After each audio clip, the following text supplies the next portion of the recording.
अगर आप दिल्ली एनसीआर में रहते हैं तो चांसेस हैं कि आप अपनी जिंदगी का आधा समय स्मोक से फाइट करते हुए और बचा हुआ समय बीमारियों से लड़ते हुए ही गुजारेंगे। कारण क्योंकि दिल्ली बन चुका है gas chamber. Yes, Delhi is choking और इस समय दिल्ली की हवा कोविड से भी ज्यादा खतरनाक हो चुकी है। पर रुकिए, ऐसा क्यों? कौन रिस्पॉन्सिबल है दिल्ली की जहरीली हवा के लिए? हर बार सेम कहानी रिपीट होती है। ना ही अकाउंटेबिलिटी देखी जाती है, ना ही देखा जाता है कि क्या किया जा सकता है। क्या केवल फ्रीडम ऑफ लाइफ संविधान के पन्नों तक सीमित रह गया है या सच में दिल्ली को लोगों को स्वच्छता से जीने का अधिकार मिला हुआ है?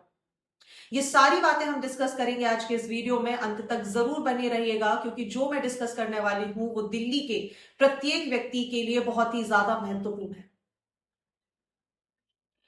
हर साल सर्दियों का समय, नवंबर के बाद दिल्ली की कंडीशन सेम। ठंड आती है और अचानक से विजिबिलिटी जीरो हो जाती है और विजिबिलिटी जीरो होने का कारण केवल और केवल ठंड नहीं है, यहां पे बढ़ता हुआ पॉल्यूशन है। नीला आसमान कब काले और पीले रंग का होने लगता है किसी को भी समझ नहीं आता। और इस समय दिल्ली के लोग ना केवल जैकेट और ग्लव्स पहनते हैं बट वो पहनते हैं मास्क। कारण है क्योंकि अपने आप को इस पॉल्यूटेड एयर से बचाना है। गवर्नमेंट्स का ब्लेम गेम शुरू हो जाता है और सिटीजन सफर करना शुरू कर देते हैं। प्रोटेस्ट तो करते हैं लेकिन हर बार लूप वही होता है, no improvement and no accountability. आज सुबह भी दिल्ली उठा, लेकिन इस बार दिल्ली उठा एक बहुत ही जहरीली चादर ओढ़े, क्योंकि दिल्ली की हवा का AQI हो चुका है 345, जिसे बहुत ही पुअर कैटेगरी में कंसीडर किया जाता है। कई एरियाज को रेड जोन भी डिक्लेयर कर दिया गया है। इनफैक्ट अगर हम आनंद विहार, पंजाबी बाग, वजीरपुर, रोहिणी और बवाना जैसे इलाकों की बात करें तो 350 के ऊपर एयर क्वालिटी इंडेक्स जा चुका है। दैट मीन्स यहां पर सीवियर कंडीशन की नौबत आ चुकी है। मतलब यहां पर सांस लेना किसी गैस चैम्बर में जहरीली हवाओं के बीच सांस लेने जैसा है।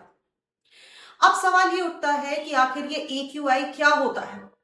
देखिए, एयर क्वालिटी इंडेक्स को 17 सितंबर 2014 को स्वच्छ भारत मिशन के तहत यहां पर दिल्ली में चालू किया गया। ये एक इंडेक्स होता है जिसे आपने दिल्ली या अपने शहरों के अलग अलग जगह एक डिजिटल बोर्ड के रूप में देखा होगा, जो कि बताता है आपके शहर की एयर क्वालिटी कैसी है, क्या ये सांस लेने लायक है भी या फिर नहीं है। और इसमें लगभग 8 पॉल्यूटेंट्स के आधार पर मेजरमेंट किया जाता है, जिसमें पार्टिकुलेट मैटर 10 मतलब PM10 और PM2.5 को भी शामिल किया जाता है। अब देखिए, ये जो 2.5 और 10 जो है ये इनका एक साइज होता है। मतलब ये मैटर इतने छोटे होते हैं कि ये हमारे नोजल्स के थ्रू अंदर जा सकते हैं, पेनिट्रेट कर सकते हैं नोज की फिल्टर को, उसके बाद हमारे लंग्स और वहां से मिलेंगे हमारे खून में और उसके बाद हो जाएगा बीमारियों का सिलसिला शुरू। सो PM10, PM2.5 के अलावा nitrogen oxide, sulphur dioxide, carbon monoxide, ozone, ammonia और लेड को इसके अंतर्गत काउंट किया जाता है। हालांकि इस बात से अवगत रहिएगा कि इसमें कार्बन डाइऑक्साइड को मेजर नहीं किया जाता है, क्योंकि कार्बन डाइऑक्साइड बहुत ज्यादा लाइफ ली चीजों के लिए भी इंपॉर्टेंट है। अब इन सारी चीजों का अगर परसेंटेज एयर में ऊपर या नीचे होता है, उसी के आधार पर एयर क्वालिटी इंडेक्स को जांचा जाता है। अगर इनकी संख्या, इनकी मात्रा मतलब कंबाइंड फॉर्म में ये एयर में ज्यादा होते जाते हैं, उसी के आधार पर एयर को लगभग 6 कैटेगरी में यहां पर डिवाइड कर दिया जाता है। ये 6 कैटेगरी होती हैं: good, satisfactory, moderate, poor, very poor और सीवियर। और इसी के आधार पर इन्हें अलग अलग कलर जोन्स में भी डिवाइड किया जाता है। अब दिल्ली के कॉन्टेक्स्ट में अगर हम यहां पर बात करें तो दिल्ली कि ज्यादातर एरिया इस समय वेरी पुअर या सीवियर कैटेगरी में है, मतलब रेड अलर्ट की कंडीशन में आ चुके हैं। और इस कैटेगरी को वो माना जाता है जहां पर सांस लेना, मतलब सांस लेना जो जीवन के लिए इंपॉर्टेंट होता है, यहां सांस लेना आपकी मृत्यु के बराबर है। और ये वही टाइम है जब पूरे दिल्ली में एयर फ्रेशनर्स या फिर एयर क्लीनर जैसी चीजें बिकना शुरू हो चुकी हैं, जो भी अपने आप में डेंजरस है। Now the next question comes कि रिस्पॉन्सिबल कौन है, आप या मैं या हम दोनों ही? कारण क्योंकि हम सवाल उठाना पसंद नहीं करते, कारण क्योंकि हम किसी को अकाउंटेबल ठहराना पसंद नहीं करते। हर बार सेम कंडीशन होती है लेकिन एक्शन है जीरो। अब कारण बहुत सारे हैं, इसके पीछे दो फिनोमेनास को समझिए। कुछ ज्योग्राफिकल रीजन है और कुछ आपके और मेरे द्वारा किए गए कार्य भी हैं। सबसे पहले पराली जलाना या सटल बर्निंग इसका पार्ट होता है।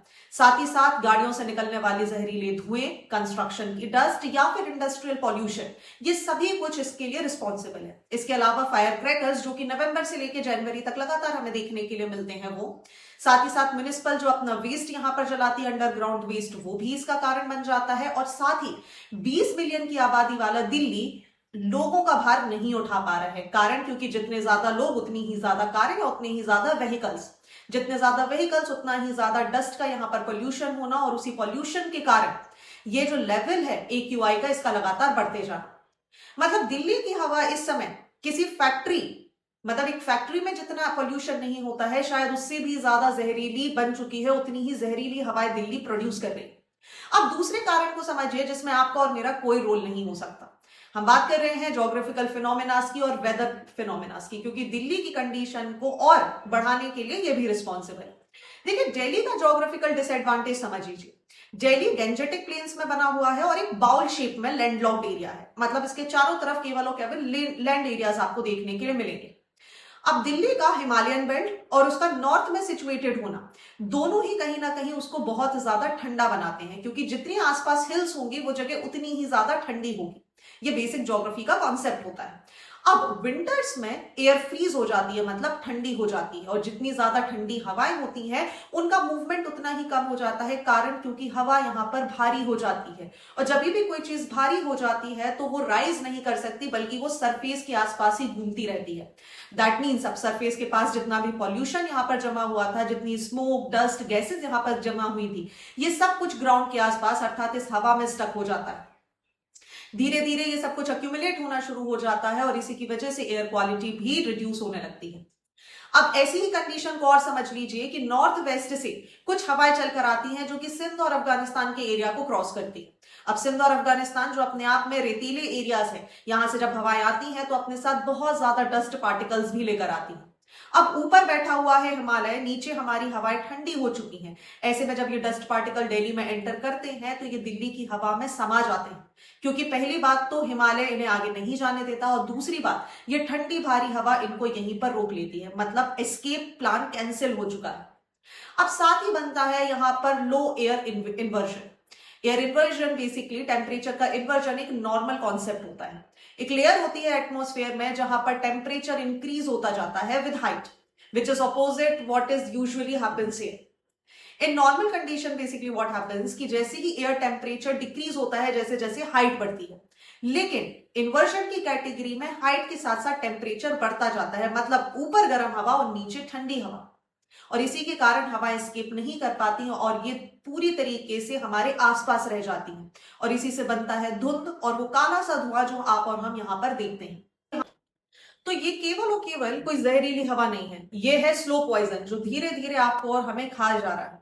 ज्योग्राफिकल कंडीशन को तो नहीं बदला जा सकता, लेकिन वो मेजरमेंट लिए जा सकते हैं जिसकी वजह से पॉल्यूशन को कम किया जा सकता है, और ये तभी संभव है जब सभी लोग मिलकर एक रिस्पॉन्सिबिलिटी और अकाउंटेबिलिटी लेना चाहें, क्योंकि जो इसके इम्पैक्ट्स हैं ये बहुत ही ज्यादा खतरनाक है। इसकी वजह से ब्रोंकाइटिस, कफ, ब्रेथलेसनेस, अस्थमा, लंग कैंसर और हार्ट डिसीज जैसी बड़ी बड़ी बीमारियां हो रही हैं। ना केवल इतना, जो नए बच्चे पैदा हो रहे हैं वो एक स्टंट ग्रोथ के साथ यहाँ पर पैदा हो रहे हैं, जिसकी वजह से फाइनेंशियल बर्डन बढ़ता जा रहा है, क्योंकि जितनी ज्यादा बीमारियां उतनी ही ज्यादा खर्चे, और फायदा सिर्फ हो रहा है उन लोगों का जिन्होंने बड़े बड़े हॉस्पिटल्स खोल रखे हैं। केवल इतना ही नहीं, इस जहरीली हवा की वजह से धीरे धीरे जो वेजिटेशन या जो वेजिटेबल की क्वालिटी है वो भी डिग्रेड होती जा रही है, मतलब अब हमारा फूड भी कंटेमिनेटेड कैटेगरी में और हाई होने वाला है।